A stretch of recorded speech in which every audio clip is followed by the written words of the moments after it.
I do have some questions and some issues in reference to this bill, which I would like to address to the chairman of the Labor Committee. I believe the representative from the neighboring town is prepared, sir, so please proceed. Thank you, Mr. Speaker. And Mr. Speaker, through you to Representative Zaleski. By statute, Representative Zaleski, and I'm sure you are chairman of the Labor Committee, you have this information on the tip of your finger, we are supposed to be, the state of Connecticut has a threshold which should always has money always available to pay for unemployment for the unemployed. Do you have an idea about the amount that is required by statute for this issue? Thank you, Mr. Speaker, through you. Representative Zaleski. Through you, Mr. Speaker, as I stated before, it's $600 million.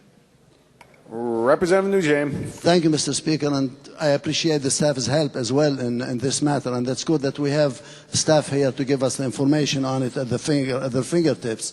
And I would like to ask, through you, Mr. Speaker, what is the balance in the fund right now? What do we have available to pay for unemployment at this time? Through you, Mr. Speaker. Representative Zaleski. Through you, Mr. Speaker, to my good friend from Waterbury, manufacturing capital. It's, as I stated before, but for the second time I'll explain, it's over $700 million we owe. We have nothing in the fund. Through you, Mr. Speaker. Representative Noujaim. Thank you, Mr. Speaker. And through you, Mr. Speaker, so if I am to summarize that we by statute should have $600 million, we owe $700, so we are in the hole by $1.3 billion. Through you, Mr. Speaker. Am I correct? Representative Zaleski. Through you, Mr. Speaker, being a business owner, you're pretty good at math. I guess you're correct. Thank you. Thank you, Mr. Speaker. And through you, Mr. Speaker, to Representative Zaleski, now with our unemployment level at 8.2%, do we have an idea, which I'm sure we do, what are we paying in unemployment compensation every week to those who are unfortunately unemployed? Through you, Mr. Speaker. Representative Zaleski. Through you, Mr. Speaker, number one, I just heard that our unemployment rate is 7.8%, so I'd just like to clarify that. The other part of the question, I do not have the answers for. Representative Noujaim. Thank you, Mr. Speaker. That's fine. It's something perhaps we should look into.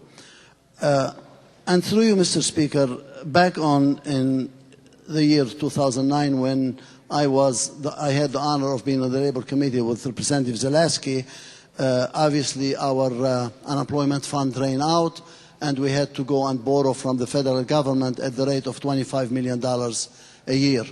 Does Representative Zaleski know what was the total amount that we borrowed from the federal government? 5, 6, 800 million, Mr. O'Connor? Through you, Mr. Speaker. Representative Zaleski. Through you, Mr. Speaker, I think it was around 800 million. Representative Noujaim.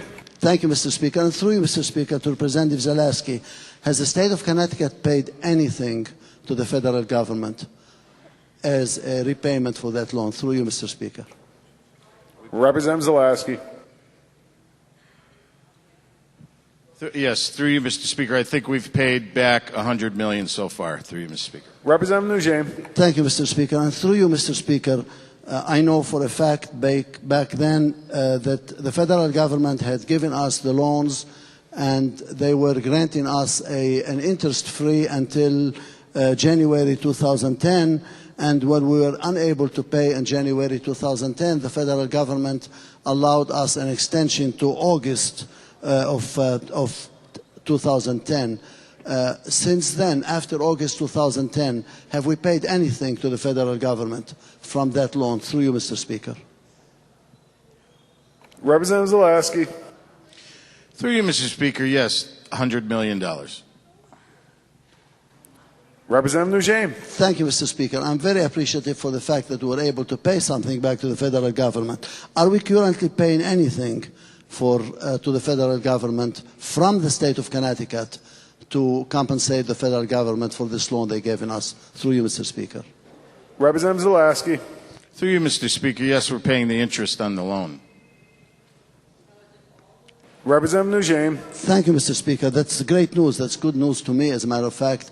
But what are we paying and how much we paying per week, through you, Mr. Speaker, and what's the percentage we are paying on it? Representative Zaleski. Through you, Mr. Speaker, it's a very good question, but I don't have figures in front of me. Representative Noujaim. Thank you, Mr. Speaker. And through you, Mr. Speaker, to Representative Zaleski, since he is also employed by a manufacturing company, I like to mention that because the state of Connecticut was unable to start paying on this loan, the federal government in July of 2011 sent in a special assessment to every employer, assessing them at 0.3% of their unemployment level, which means it translated to $38 per employee. And to a company like the company that Representative Zaleski works for, or the company that I work for, it was a really good amount of money that the business had to pay. Essentially, what the federal government has done is did not even ask, did not even request, did not even ask permission from the state of Connecticut. Basically, what the federal government did said, I am assessing businesses this rate, which is 0.3%, translating to $38 per employee, and the federal government, through the state, just sent in those invoices to businesses and asked them to pay. No choice, you had to pay it. It's an assessment that must be paid.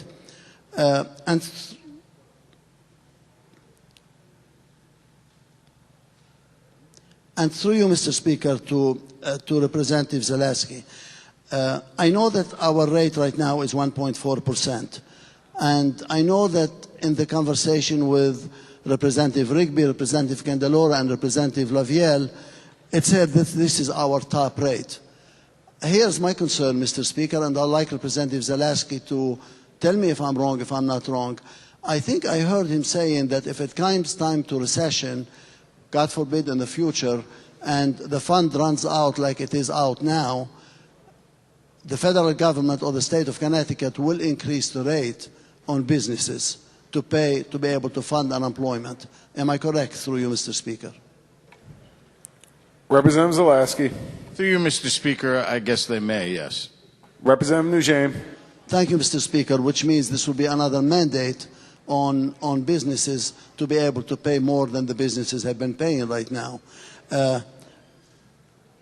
And does the representative know by some chance the amount that could be levied on businesses or potentially levied on businesses? I understand this is looking into the future, but I think in our planning, and I'm sure the Labor Department has all of this information insofar as forecasting for the future, to know what kind of percentage may be applied to businesses or may be levied to businesses. And I'm glad there is a representative from the department here who perhaps can support in answering this question. Through you, Mr. Speaker. Representative Zaleski. Through you, Mr. Speaker, I don't know if they've sat down and talked about that. I wasn't privy to it. Through you, Mr. Speaker. Representative Noujaim. Thank you, Mr. Speaker. Through you, Mr. Speaker, then businesses are going to be hit with an increase in the future. We don't know when, we don't know how much. Am I correct, through you, Mr. Speaker? Representative Zaleski. Through you, Mr. Speaker, as at any time, we never know when something's going to hit us. Through you, Mr. Speaker. Representative Noujaim.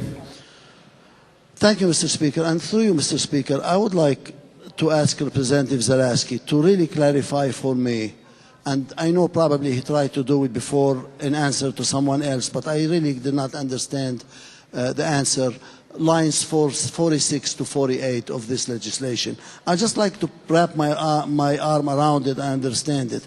Actually, it is lines 43 to 47. Through you, Mr. Speaker.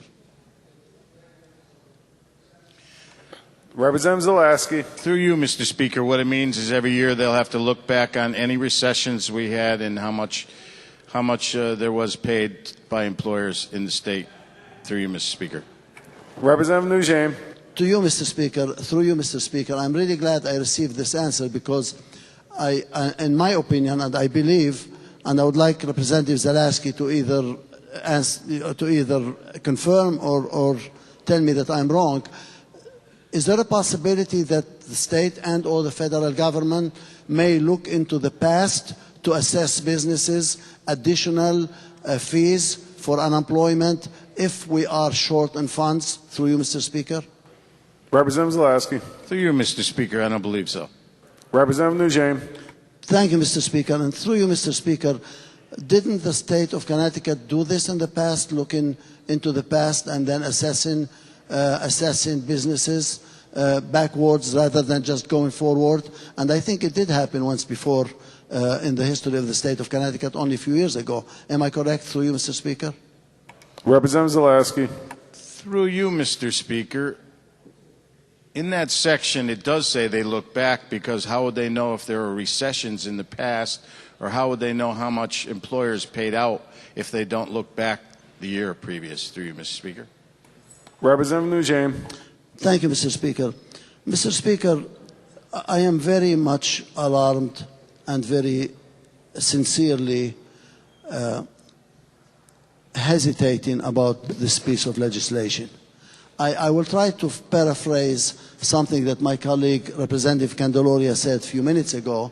He said businesses, once again, are stepping up to the plate. And this is the problem that we have in the state of Connecticut. It's always businesses stepping up to the plate. Businesses stepping up and paying more and paying more and paying more.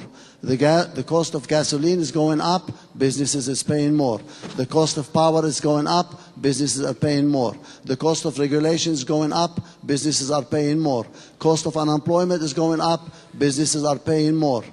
And the cost of regulations are paying up, businesses are paying more. Transportation is going up, businesses are paying more. And we have to get to one point and say to ourselves, how much more we can ask businesses to pay? How much more we can ask businesses to pay? These are the businesses that employ us. These are the businesses that give us our paychecks. And I think every single one of us in here in the chamber is a person who is working for somebody and receiving a paycheck.